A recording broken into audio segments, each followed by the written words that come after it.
Today's episode is going to serve two purposes. Number one, it's going to clarify that this clip that I've been tagged in so many times is not me. Granted, yes, this guy does kind of look like me. He's a little bigger. I can tell his thighs are pretty substantial, but overall, yeah, he does have a general appearance. His hair is quite similar, but no, it's not me. And I still want to look at this video. I want to go through and I want to talk you through what I see happening. In addition, I also want to take the opportunity to talk to you what you should do when somebody starts unloading massive hard shots on you in sparring. There's a lot that we can learn from this video, and you guys can also go, oh, okay, that's not actually Gabriel.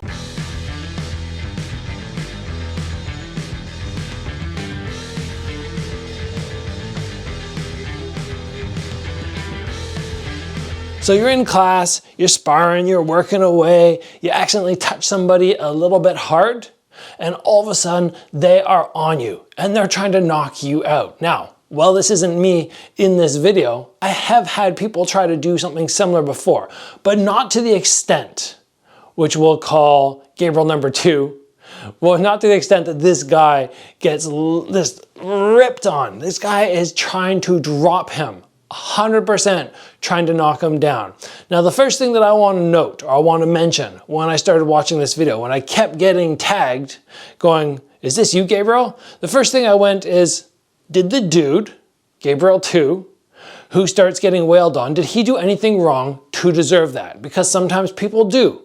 They're a bit of a jerk and then somebody really wants to knock them down. But I watched it. He comes in, he goes jab, cross, uppercut. The uppercut lands. And then he tags him with a body hook. But when I look at the intention behind the power in the shots, I go, it doesn't look out of place. It doesn't look like he tried to hurt the dude. He just went and just threw an uppercut. He didn't follow through. He didn't lift the guy's head dramatically. So when I watched it, I went, oh, you know, well, it's not fun getting punched in the nose or the jaw with an uppercut. I don't think this was warranted to have these massive shots coming back at you when you're trying to actually knock somebody out. And 100% guarantee you that this dude on the opposite side who's throwing those big haymakers, he is trying to knock him out. There's no question about that. And don't be mistaken, at some point, if you're in actual fighter classes, or even if you're not, you could just be in sparring one day and all of a sudden somebody starts just trying to lay you out. What do you do in that scenario? Well, the very first thing that you should be assessing is skill level. Like I said, I've had this happen to me before, but never to the point where I went, oh my gosh, I'm about to get knocked out, or this guy's skill level is so much higher than me that yes, he's eventually going to land. Usually I went, this guy's really trying to hurt me, and I'll give him a second.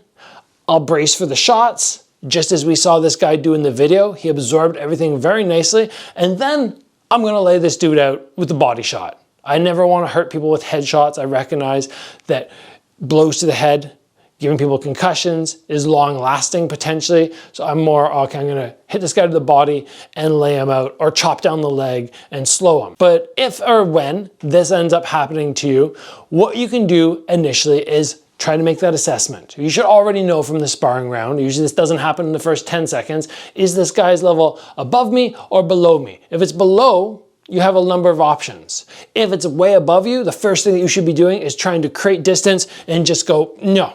This is not acceptable. I don't want to do this anymore. And hopefully somebody will come to your assistance.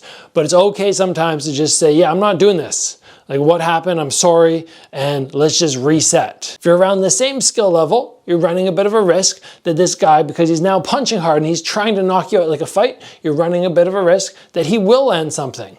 But if you just don't care and you're going, okay, you know what? I'm going to just take the punches from him and then I'll fire back in a moment. I would suggest, just as we saw this guy do in the video, tight guard. Just shell up really tight or move your feet and catch some angles. Give this person a moment or two to unload everything they have instead of trying to counter. And then once they slow down or they tire out, which they usually do, then you can go, okay, now I'm chopping or now I'm attacking the body. Or if you're not as nice as me, now he's going down. But overall, be very aware when you are throwing shots, if you did something inappropriate, right? If you come in and you do something like a really hard calf kick to somebody, like 100% calf kick, yeah, I'm gonna probably get ticked off by that. If you throw a spinning hook kick that whizzes by my head and at the last second I lean and it's like whoosh, and there was no control, I'm gonna get a little upset. Be aware of things you might be doing which people will not appreciate, try and remove them, and then hopefully you will never be in a scenario like that where somebody is just trying to knock your head off. Even though, as I already said, the uppercut to me, it didn't look like the intentions were that bad, so I think trying to follow up with knockout shots is no good. We've also heard people talk, wonder if you guys can figure out who I'm mentioning, that the Dutch guard does not work. Well, we see in this video that shelling up really tight and keeping everything really sound and snug, yes, it does work, and that's not a bad fallback if somebody loses their temper on you and they just try to unload really hard, especially if you're doing 16-ounce gloves protecting your head and they are attacking with 16-ounce gloves. It's not a bad way to protect yourself until this person cools down or until you can create enough distance to apologize and then reset the round.